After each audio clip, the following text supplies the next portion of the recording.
అలాగే హాస్పిటల్స్ సంబంధించి ఏ విధమైనటువంటి సంస్కరణలు తీసుకొచ్చారు మనం చూసాం. ప్రతి 2500 మందికి ఒక విలేజ్ హెల్త్ క్లినిక్ పెట్టి అక్కడ స్టాఫ్ని, మిడ్ లెవెల్ హెల్త్ ప్రొవైడర్ని రిక్రూట్ చేసుకొని ఆ 2500 మందికి సంబంధించినటువంటి ఆరోగ్యానికి సంబంధించి కేర్ టేకర్స్గా ఉంచిన సంగతి కూడా మనకు తెలుసు. ఇది గ్రామాల్లో 10,000 మంది అయితే దాదాపుగా అర్బన్ ఏరియాలో 500 అర్బన్ క్లినిక్లను కూడా స్టార్ట్ చేశారు. దీంతో పాటుగా పిహెచ్సిల్ని తీసుకుంటే కనుక కొత్తగా నిర్మించిన 150 పిహెచ్సిలతో పాటుగా ఉన్న పిహెచ్సిలన్నింటినీ అభివృద్ధి చేశాం.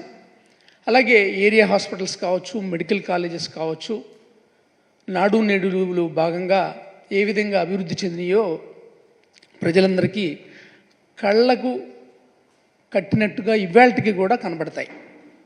అలాగే మెడికల్ కాలేజెస్ని ఎలా స్టార్ట్ చేశారు, 5 మెడికల్ కాలేజీలు ఎలా స్టార్ట్ అయినాయి, స్టార్ట్ కావాల్సిన 5 మెడికల్ కాలేజీలు ఇప్పుడు అనుమతులు లేక ఎలా ఆగిపోయినాయి కూడా మనం చూస్తున్నాం. వైద్యం ప్రతి ఇంటి గడప దగ్గరికి రావాలి, ప్రజలకు అందుబాటులో ఉండాలి అనే ఉద్దేశంతో వైద్యంతో పాటుగా వైద్య వృత్తిని కూడా అందుబాటులో ఉంచాలి. ఈ రాష్ట్రం నుంచి ఎవరు కూడా బయట రాష్ట్రాలకు కానీ విదేశాలకు కానీ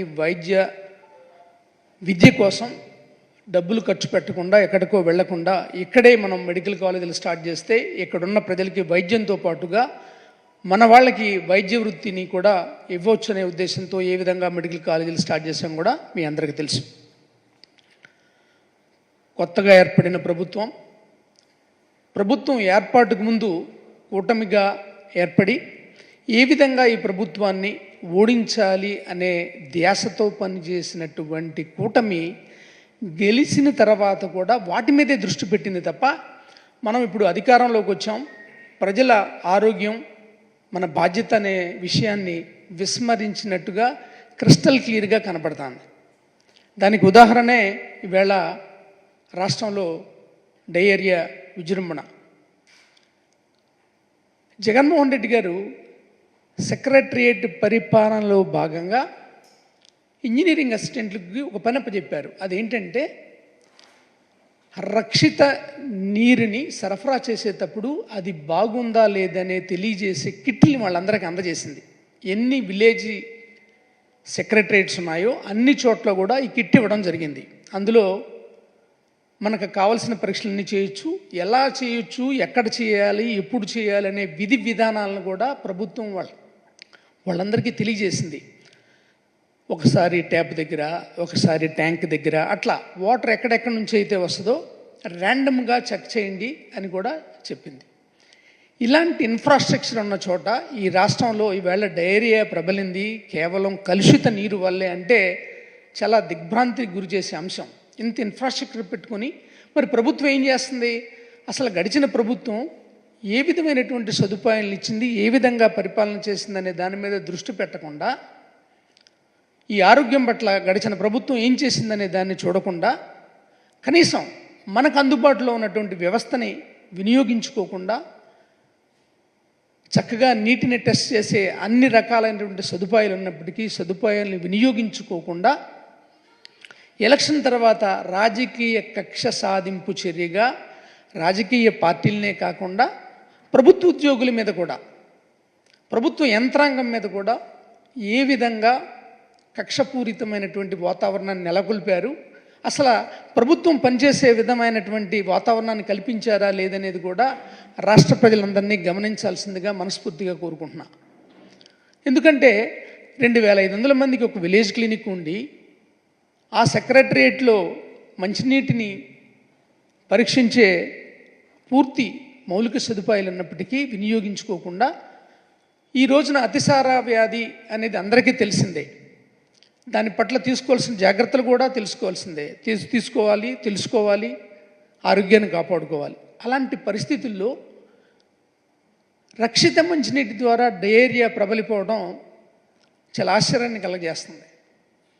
దృష్టి అంతా రాజకీయ కక్ష సాధింపు చర్యలే తప్ప ప్రజారోగ్యం పట్ల ఏ విధమైనటువంటి బాధ్యత లేదని సుస్పష్టంగా తెలుస్తోంది. దానికి గల కారణం లాస్ట్ మంత్ మొదలైనటువంటి డయేరియా ఇప్పటికీ కూడా రాష్ట్రంలో కొనసాగుతుంది. చాలా చాలా ఊళ్ళల్లో, కాకినాడ కావచ్చు, ఎన్టీఆర్ జిల్లా జగ్గైపేట కావచ్చు, విజయవాడ మొగలరాజపురం కావచ్చు, గుంటూరులో మొదలైంది ఇది. గుంటూరు నుంచి తిరుపతి కావచ్చు, కర్నూలు కావచ్చు, ఇలా అన్ని చోట్ల, కడప కావచ్చు, తూర్పుగోదావరి కావచ్చు, నెల్లూరు కావచ్చు, ఈ అన్ని జిల్లాల్లో కూడా ఇప్పుడు డయేరియా కనపడతాను. నిన్న సుంకేశ్వరిలో 4 సంవత్సరాల పిల్ల చనిపోయింది. జ్యోతి అనే అమ్మాయి చనిపోయింది డయేరియాతోటి. అంతకుముందు 2 సంవత్సరాల అమ్మాయి. ఇది ప్రభుత్వ లెక్కల ప్రకారం పైకి కనపడుతుందే, కానీ సమాజంలో ఎంత ఉందో కూడా చూడాలి. మేమేమంటామంటే దీన్ని టిప్ ఆఫ్ ఐస్బర్గ్. ఒక గ్లాసు నీళ్ళలో ఒక మంచుగడ్డనేస్తే దాని పైనే కనపడుతుంది, కిందంతా కనపడదు. అట్లనే ఇప్పుడు మనకు కనపడే కేసులు టిప్ ఆఫ్ ఐస్బర్గ్ మాత్రమే. ఇంకా సమాజంలో ఎంత మేరకు డయేరియా ప్రబలి ఉందనేది మీ విజ్ఞతకే వదిలేస్తున్నా. దీన్ని కంట్రోల్ చేయగలిగిన యంత్రాంగం ఉన్నప్పటికీ మనం వినియోగించుకోకపోవడం, ముందు జాగ్రత్త చర్యలు తీసుకోకపోవడం, ఏ విధంగా దీన్ని అరికట్టాలనే దాని మీద దృష్టి పెట్టకపోవడం వల్లనే ఈవేళ డయేరియా ఇలా విజృంభిస్తుంది. నిన్ననే చూశాను, ఒక గురుకుల పాఠశాలలో ఎవరో డెంగ్యూతో చనిపోయారు, వీళ్ళు ఎగ్మూర్లో అడ్మిట్ అయ్యి కూడా చనిపోయారనే న్యూస్ కూడా వచ్చింది. గురుకుల పాఠశాలలో ఎక్కడ పెడితే అక్కడ ఈ డయేరియా విజృంభిస్తుంది. ఇక హెల్త్ కేర్ ఫెసిలిటీ తీసుకుంటే నిన్ననే చూసాం, జగన్మోహన్ రెడ్డి గారి ప్రభుత్వం ఆరోగ్యాన్ని ప్రతి ఇంటి దగ్గరికి తీసుకువెళ్ళాలని ఫ్యామిలీ డాక్టర్ కాన్సెప్ట్తో పనిచేసింది.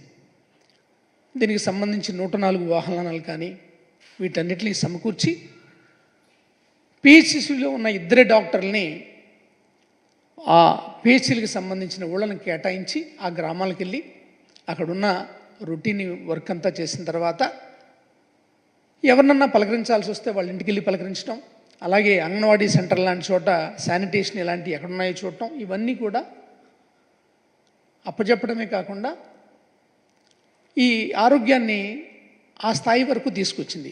దీంతో పాటుగా దాదాపు 50,000 మందిని రిక్రూట్ చేసుకోవడమే కాకుండా, ఆరోగ్య సిబ్బందిని రిక్రూట్ చేసుకోవడమే కాకుండా, డిమాండ్ ఉన్న చోట, ఎవరు రాని చోట డాక్టర్లకి అత్యధిక శాలరీలు ఇచ్చి కూడా రిక్రూట్ చేసుకోండి అని చెప్పిన సంగతి మనందరికీ తెలిసిందే. రిక్రూట్ చేసిన సంగతి కూడా తెలిసిందే. ఇలాంటి పరిస్థితుల్లో పోయినసారి స్పెషలిస్ట్ డాక్టర్లను రిక్రూట్ చేసుకున్నాం. వీళ్ళకి ఒక షెడ్యూల్ ఇచ్చి ప్రతిరోజు 2 గంటలు ఒక పిహెచ్సిలో, 2 గంటలు ఒక పిహెచ్సిలో పనిచేసే విధంగా రిక్రూట్ చేసుకున్నాం మనం. వివిధ విభాగాలకు చెందిన వాళ్ళు, డెర్మటాలజీ కావచ్చు, ఈఎన్టీ కావచ్చు, జనరల్ సర్జరీ కావచ్చు, జనరల్ మెడిసిన్ కావచ్చు, ఆర్థోపెడిక్స్ కావచ్చు, గైనకాలజీ కావచ్చు, ఇలాంటి వాళ్ళని, పీడియాట్రిక్స్. ఇప్పుడు వీళ్ళందరినీ తొలగించారు. 152 మందిని కూడా తొలగించారు. పిహెచ్సిలో స్పెషలిస్ట్ వైద్యం అందాలి అనే ఉద్దేశంతో చేపట్టినటువంటి పనికి చాలా సింపుల్గా తీసేశారు. ఇంతకుముందు ప్రభుత్వం ఏమో వైద్యాన్ని, నాణ్యతతో కూడిన వైద్యాన్ని అందించాలనుకుంటే ఇప్పుడు వీళ్ళు చేస్తున్న పని ఇది. అదేవిధంగా మీరు చూస్తే కనుక పోయినసారి 5 మెడికల్ కాలేజ్ స్టార్ట్ అయినప్పుడు సెల్ఫ్ ఫైనాన్స్ కింద జగన్మోహన్ రెడ్డి గారు 50% సీట్స్ని కేటాయించినప్పుడు కూటమిలో ఉన్న పెద్ద నాయకులంతా కూడా మేము వచ్చిన వెంటనే ఈ జీవోని తీసేస్తాం, సీట్స్ అన్నీ కూడా వాళ్ళకే కేటాయిస్తామని చెప్పారు.